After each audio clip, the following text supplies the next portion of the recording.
thrilled to have so many of you joining us at this very important and historic moment in American politics. Also historic for Punchbowl News. It is our first time at conventions, so we are excited to bring our journalism to life, gather our community throughout the day. There's cocktails, there's donuts. Hopefully you'll meet some new people along the way.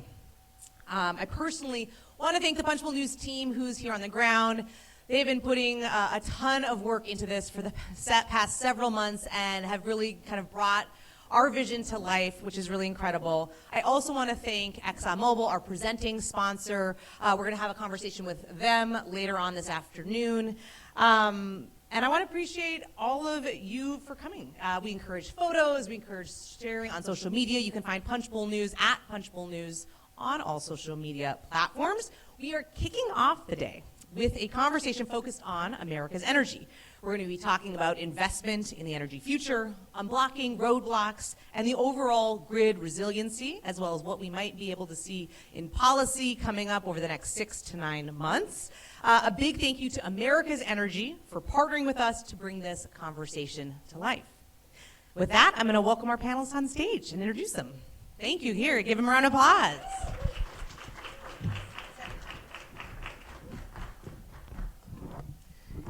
All right, we have Jason Grumet, CEO of American Clean Power, next to me. Karen Harbert, President and CEO of the American Gas Association. Dan Roulier, President and CEO of Edison Electric Institute. And Maria Korsnick, President and CEO of the Nuclear Energy Institute. Thank you all so much for joining me this morning. Thank you. All right, we are going to get right into it. I was really excited to have this conversation because energy is always one of those kind of key topics that comes up in a presidential election, right? What's the cost of it? What's the future? What does America's independence and national security look like when it comes to the future of energy production? So I want to start by kind of teeing up at a 100,000-foot level, and we'll kind of just go down the row here and kind of feel free to interrupt and if you have differences of opinions. But given the fact that we have such different vantage points of the energy industry, I wanted to talk a little bit about what you see as kind of the future of America's energy kind of projecting in that 3 to 5 year range. Jason? Thanks, Anna. First of all, great to be at the RNC. Awesome to be with the cool kids at Punchbowl. Yeah, we love that. With my energy fam. Look, to go forward, let me just kind of step back for a minute. If you look at the last 20 years, energy policy, energy economics has probably been one of the greatest strengths that this country has.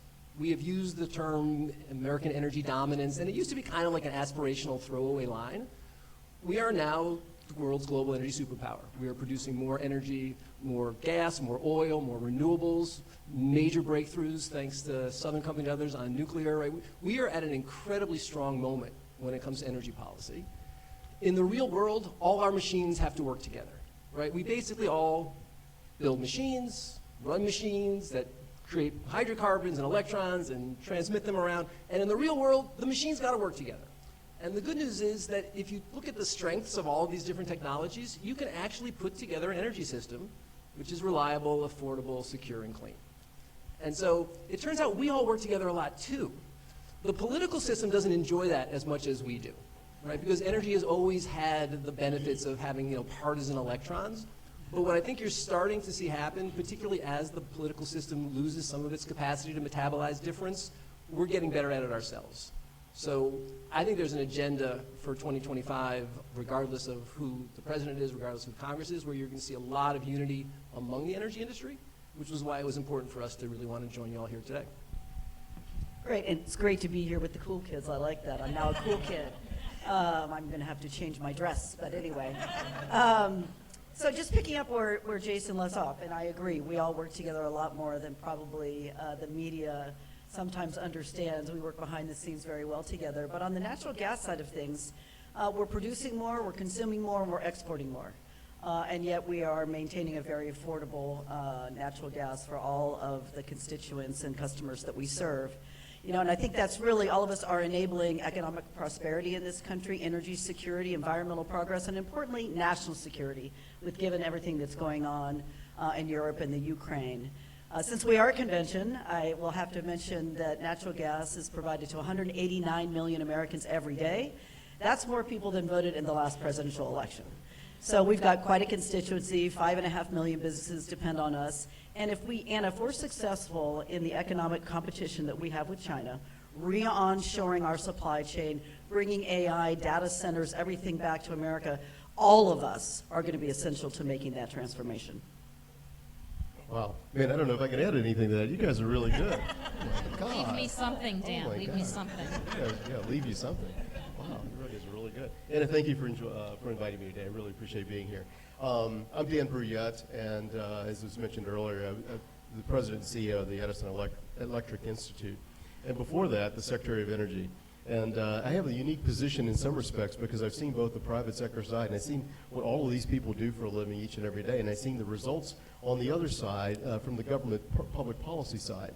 And I just want to foot stomp what Jason and what Karen just said. The importance of energy production here in the United States cannot be overstated. It's important, obviously, for our economy. It's important for the things that we do each and every day. If you're using ChatGPT, you're using 10 times more electricity. All those types of things, we rely upon the provision of electricity. But I think what's often lost is that the importance of energy to our foreign policy and our national security. And I saw that firsthand as Secretary when we had oil prices go negative for a while because of a conflict between Saudi Arabia and Russia. And I watched a president at that moment in time address a situation that I'm not sure that any other president had the opportunity to do. And the reason he was able to do that was because of the strength of the production here in the United States. It made a world of difference. We were able to negotiate with the Saudis, negotiate with the Russians, negotiate with other members of OPEC and OPEC Plus from a position of strength. And I think, as Karen just said, the energy industry is so, I hate to use the word dependent, but we're so intertwined with each other. We don't see the divisions that we often see in the political space, as Karen pointed out. An electron doesn't know if it's a Democrat or a Republican. It doesn't know if it's green or not. A gas molecule probably doesn't know if it's Democrat or Republican either. It doesn't know if it's green or not. We just produce them and we use them. And it's very important that when we think about energy policy in the United States, we focus on those things and not so much the differences. What does it provide us? It provides us with economic security. It provides us with national security. It provides us with foreign policy security. So thanks, Anna. I really appreciate it. I look forward to the conversation we're going to have. Last but not least. Great, thank you. Maria Korsnick, I'm with the Nuclear Energy Institute, and as we look ahead, think about where we are today. There's a conversation around energy security. There's a conversation around climate security. Just heard from Dan, there's a conversation around national security. And you also have this incredible demand. AI is a very hungry thing. AI and data centers. And so you have this big demand that's coming, really knocking on the door right now and will continue to knock on that door. And we need something that's there all the time, 7/24, that's clean, that's dispatchable, means you can get it when you want it, and that's nuclear power. So the United States has had a wonderful opportunity. We have almost 100 nuclear plants in the United States today, and as we look ahead, the innovation pipeline for nuclear is chock-a-block full, and it's coming out and it's getting to the marketplace, and over the next several years, you're going to see large reactors, medium-sized reactors, small reactors, and we're going to see how they're going to play and support these other technologies as well. Thanks. We're going to talk more about that in a little bit, but I want to start kind of teeing off what you were just speaking about, right? This rise in demand. For a long time, you'd had kind of this flat or kind of the same amount of demand, but we have technological advances in data centers. You've got generative AI, as you mentioned. Dan, let's start with you. Can you talk about what EEI and the electric sector is doing when it comes to ensure that resilient energy future? Sure. You're right about demand. It's stunning to look at the numbers. I mean, in the 25 or 30 years that I've been following energy policy, in the electric sector, we averaged about 2 to 2.5% of growth a year. And in the very old days, I'm talking about before anyone in this room was a CEO. I see we've got a couple folks here who've been in the industry for a long time. Well before all of our times. The job of a utility CEO was to read the Federal Reserve reports, to look at the growth patterns or the GDP growth numbers, and then invest accordingly, using that as an economic demand model. We've kind of moved away from those days. Data centers today can run anywhere from 200 megawatts to a gigawatt, depending on what type of facility you're talking about. And the demand today, because of that curve, looks a lot more spiky than it did. So you have to plan a little bit more. But what we're seeing now, in the latest FERC report, they're estimating somewhere between 4 and 4.5, perhaps even as high as 5% growth, demand growth in electricity usage here in the United States. And if we're not careful, what that's going to mean is that in 10 to 20 years, because it takes a long time to build out these facilities, we're going to be short. We could be short as much as 30 to 35, perhaps even 40 gigawatts of power on the electricity side in 10 to 20 years. And that's going to be something that we have to address as a nation, and we have to start doing it today. So things like permitting reform, looking at capital markets and ensuring that we have the capital that's necessary to invest, absolutely critical, or else we're going to fall way short as a nation, in about a decade. Karen, I know the American Gas Association is also playing an active role in strengthening the grid. I think you mentioned 24/7, right? Like no one's saying when they want the power, they want their microwave to work, they want the gas for the tank, they want it to be the heat in their house, they want it there. What are you all doing in terms of strengthening the grid? So right now, natural gas provides 40% of everything that Dan represents. And we also represent all of those folks that are using gas in their homes to heat their homes, cook their food, et cetera. And so we had a customer every minute of every day. We added more customers last year than we have in the last 10 years. And so what we are doing is we're investing. So we invest about $34 billion in our system every year. We invest in our customers so that they can become more energy efficient, about $1.5 billion every year. But importantly, to Maria's point, we're innovating. We love our molecules today. We've got an amazing delivery system of 2.7 million miles. What can we imagine for the future to meet that future growth? Can we look at the agricultural sector? We are. We're capturing agricultural waste. We're going to the landfills and cleaning up our trash because China is no longer taking our trash. So the landfills are filling up. We're taking that methane, and we're looking around the economy of where we can be just essential and instrumental in making that change. We're going to add 2 billion people to this planet between now and 2050. So we have to reimagine, what does natural gas mean for that? It means more fertilizer for our farmers. So we're stepping up to the plate, we're thinking big, and we're meeting that new demand growth because we see it only growing faster, not just because of AI, but because of the demands and the expectations of our country and our allies. I want to kind of tee up on that with you, Maria, because nuclear is making a lot of advances, right? I think even just kind of what we've been hearing about today versus 20 years ago wasn't really in the mix maybe as much out there in the general news or kind of the people being aware of it. But can you talk about things that are happening in places like Georgia? I was reading about the Wyoming breaking ground on the TerraPower project. Those are some big wins for you all. Very big win. So in Georgia, we just completed the construction of 2 plants. These are the first plants that we started from scratch in 30 years. So one thing from a United States perspective, right, we got to get back into the build, right? The more you build, the better you get. I think that's one of the things that those Georgia plants taught us is you got to get the supply chain going. You got to get folks understanding how to build these things, and we'll do that and we'll get better. And so as I talked about that innovation pipeline, you mentioned the Bill Gates company, TerraPower, they're building. What's really interesting about that is they're building near the site of a coal plant. So they know that coal plant's going to close. They're planning for the closure of that coal plant, and they're going to build the nuclear plant. And that's a real interesting theme, coal to nuclear. And why is that? Because we can use the workforce at that coal plant to run the nuclear plant. So I used to run nuclear plants, and when we had refueling outages, we would bring folks down from the coal plants and help us in our refueling outages. So if you think about a nuclear plant, you turn water into steam a little bit differently. After that, it's the same power plant that you have, and so you use a lot of that same talent. So it's a wonderful opportunity to use the talent that we have out there.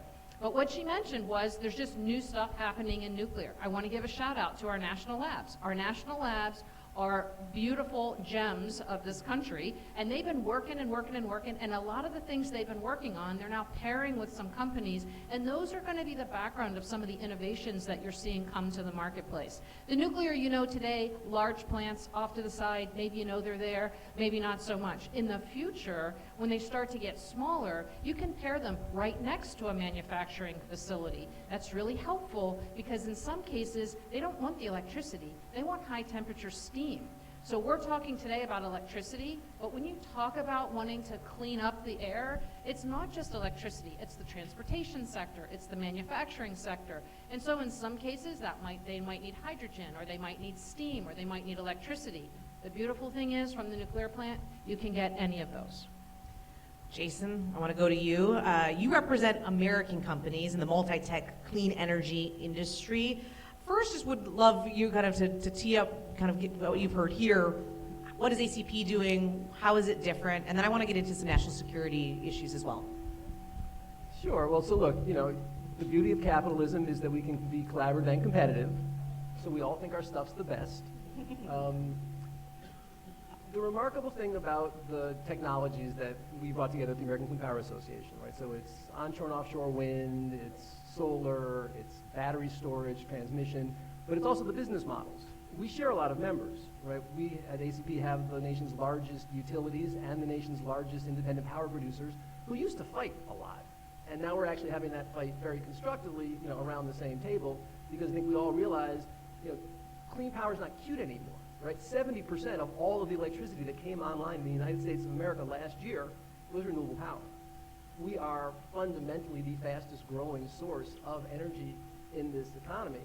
And the good news is we need not only all of the technologies we represent, but everybody else around the table if we are going to achieve the perfect, affordable, reliable, secure, clean.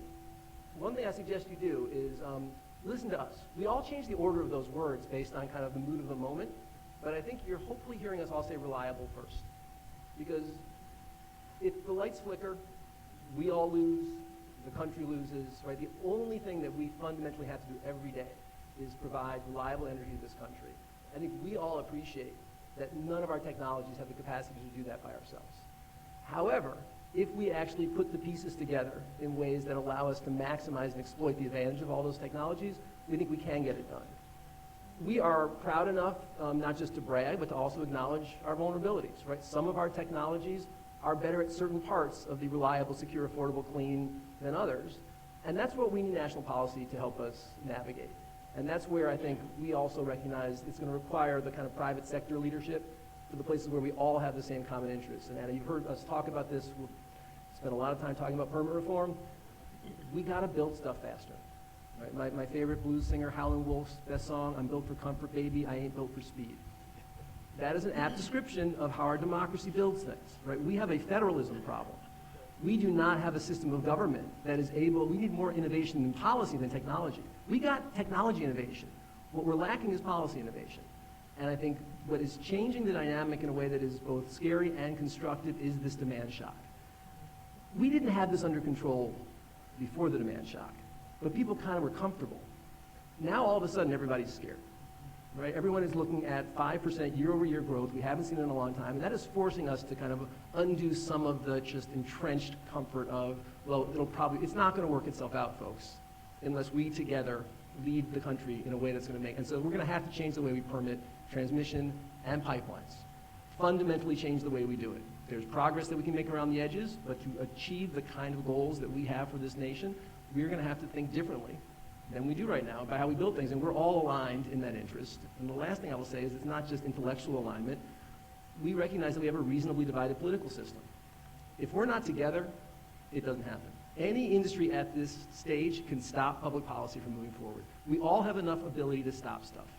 None of us have the ability alone to accomplish anything, and we all understand that, right? And so that's why when you see permit legislation move forwards next year, you're going to see it reflect pipelines, transmission, nuclear siting, natural gas. I mean, the only way it works is if we actually have a united proposal, and I think we're all committed to doing that. So Anna, if I could pick up on that point, because Jason's absolutely correct. We're building a lot of new things because we've talked about that increased demand, and there's a shock in the system today. So we're talking about building new things because we have to produce more energy here in the United States to meet that demand.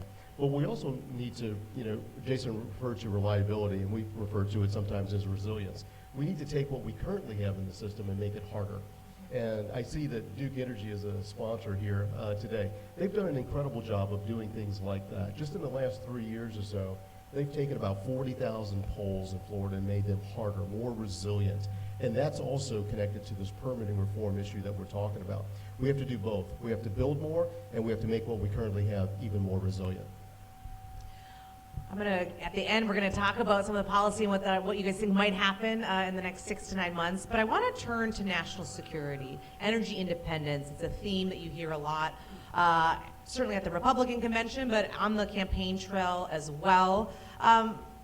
Jason, why don't I start with you, and then I want to go to you, Maria, on this issue of national security. You represent American companies. Why is that important?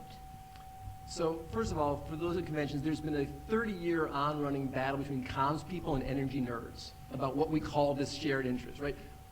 We call it energy dominance. Right? Energy independence is aspirational around the notion that we have to have kind of volition over our own interests and the ability to project power. We obviously do that by producing domestic energy. I don't think any of us imagine actually having Fortress America where we don't export and we don't import energy, right? This is going to be part of a global system. But we were a weak nation 25 years ago when it came to energy. We are the strongest nation in the world right now, and that's because we have a diversity of domestic supply, right? What I love about the technologies I work with is our fuel's free. It costs a lot of money to build this stuff, right? But I think the benefit of wind and solar and batteries is once we have these facilities in place, we not only have domestic fuel, but we have free fuel. And that's going to provide growing parts of the economic power of this country for years to come. But we also need to do that with everyone else around the stage here. And so I think that the ability to not only ensure that our economy is resilient against price shocks, right? Part of resiliency is economic resilience. One of the things that has been a challenge for us in the past is because we are relying on global energy supply. If you have a price shock overseas, it flows through the U.S. economy. We're much more economically resilient. But as Dan was suggesting, we also have the ability now to project power. And I will just close that with saying there's two parts of that. One is producing the energy. The other is producing the machines that produce the energy. And one of the main focuses of our industry, the American Clean Power Association, we are a manufacturing trade association. We are part of NAM, right? We are building factories around the country, building the machines that are producing the energy. And so I think there's a real strength not only in the energy production, but making sure that the capacity to build those producing machines are also happening right here in the U.S. Maria, your biggest competitors are Russia and China in the global marketplace. What are the challenges when it comes to that, especially in light of the Russian invasion in Ukraine? How does that kind of the geopolitical environment impact that? Yeah, thanks. Take national security maybe in a little bit of a different direction, and that is when you start talking about energy security and national security, just watch what has played out on the geopolitical stage, right? Russia turned off the gas supply to Europe, okay? And so it really does matter who you get your energy from, and we should be very interested that China is building 20 nuclear reactors right now. We should be very interested that Russia is building reactors and that they want to build those in somebody else's country. Why? Because they want to control the energy supply. So not only do we need to build here in the United States, we need to help our allies. And one of the values of building nuclear for all the reliable and resilience, and it's there 724, is you put that power plant and you put about 2 years, if not more, energy in the core. What does that mean? It means you're not waiting on a pipeline. It means you're not waiting on a train or a truckload delivery. And so it gives you that energy security. So we have a lot of our allies that are out there that are looking for some help and some assistance to help with their energy security, and it also supports our national security. Could I just jump in there? I think we really underestimate the power of energy abundance. I was in the government in 2005, so 20 years ago, as you mentioned. We were a very different nation. Categories, the 2 Cat 5 hurricanes roared through the Gulf, Katrina and Rita, and I was in government. I was at DOE and put in charge of the energy response. We released oil from our Strategic Petroleum Reserve, and that settled the market. We had no gas. We had no gas. And I found myself on airplanes to every place you will never go on vacation, begging for natural gas. Fast forward 20 years, we have more natural gas than any other country on the planet. We haven't even looked some places. We have at least 100 years worth of supply, and that's only going to increase because technology is going to unlock these reserves. So that abundance, that dominance, it doesn't just project power, it's protecting our energy security, our allies, and it's changing the environmental progress around the world. We're bringing down emissions because of natural gas. We should be really proud of that we are enabling the transformation here at home, our national security and environmental progress. You're quickly going to get the hook here, but I want to get at least two other kind of topics before we close out here. And it wouldn't be a Punchbowl News event if we didn't talk at least about policy. We are in the coverage business of the business of legislating, as Jake Sherman always reminds me and our team. Permitting reform. Jason talked about it. There seemed like there was political will. You had Joe Manchin kind of leading that effort, one of the biggest champions of permitting reform, leaving at the end of this Congress. I'll let you guys kind of jump in, but maybe Dan, you can start. What's the timeline? Is this going to happen, and what needs to change in order for Congress to kind of get the will to do it? Just develop political will, as Jason talked about. Is it going to happen? Yes. The time frame is a little bit difficult to predict, obviously, but it's going to happen. It has to happen. We just talked about it. If we do not address the ability to produce energy, and more importantly, to get the energy that we produce to get it to the markets, the lights will go off. Gas prices will go up. It's just we're going to create scarcity in the energy markets that are going to drive, I think, the American public to force policymakers to deal with these issues. So the question is not whether it's going to happen. It will happen. The question is when. And I think it will happen as soon as there's enough political will to do it. And one just kind of process point, we need a gang. Right, one of the challenges here is that the politics require putting a big deal together, and no committee has the jurisdiction to do that by itself. Right? The only way this works is if we have pipelines, transmission, we're going to have to deal with judicial review, we're going to have to deal with NEPA improvements, and that means we're going to need 3 or 4 different committees in the Senate and 5 or 6 in the House. And that only works when you have a president and leadership in Congress who say, we want to make this happen. Because gangs only work when they're authorized. Right? Otherwise, they're rogue efforts that are deteriorating the prerogative of committee chairmen, and they get a lot of press conferences. You guys write some stories, and nothing ever happened. They only work when they're said, make it happen. So I think that's why we also feel like we need to come together. Right? We're going to have to push all of those committees into one room and say, we, the energy industry, need this kind of relief. Tax reform is going to be a big issue next year. Are you hoping energy tax incentives or other tax policy that could help the industry will be included? I assume the answer is yes. Yes. Yes. And any specifics or kind of things that you're kind of drilling down on that you want to make sure are in there? Well, I think on the tax side of things, I think we need inclusive tax policy, not exclusive. We can't just say we like you, we don't like you, we like you, we don't like you. We're a free market. We should let the market decide what our energy landscape looks like. So rather than saying we only like this type of molecule for hydrogen, it should be let's create a hydrogen market and send it all, and let's see, let the best man win. Let's not just pick specifics. And so we look at the IRA. It's the way it's being interpreted by the IRS is very selective. And that's not to the benefit, I think, of our communities, our customers. Let everybody, get out into the marketplace. We are free and fair to compete. But let's ensure that we have inclusive policy. All right, last question. We're going to do rapid fire as much as possible, but you have a big group here that is gathered to listen to this conversation. We're going to be putting this in the Punchbowl News newsletter on our site, citing clips from it. What's the one takeaway that you hope people have from this conversation? Jason, I'll start with you.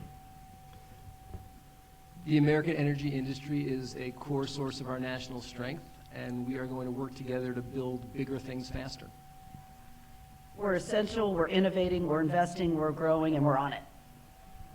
Energy comprises about 5% of our national gross domestic product, but it's important to know that it is the first 5%. Everything else that we build is built on the foundation of energy production here in the United States. Commercial nuclear power is on the rise. No one ever listens to me when I say rapid, but this was very nicely done, folks.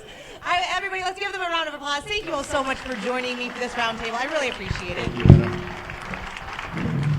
As we end this conversation, you guys can head off this way. I just want to give a quick reminder that lunch kicks off at 12:30 p.m. and we're going to have our next main stage conversation. Jake Sherman is going to be interviewing Philip Morris from LSG on the canvas and our results of our real-time polling of insiders at the Republican convention. Thanks so much. Have a great day, everybody.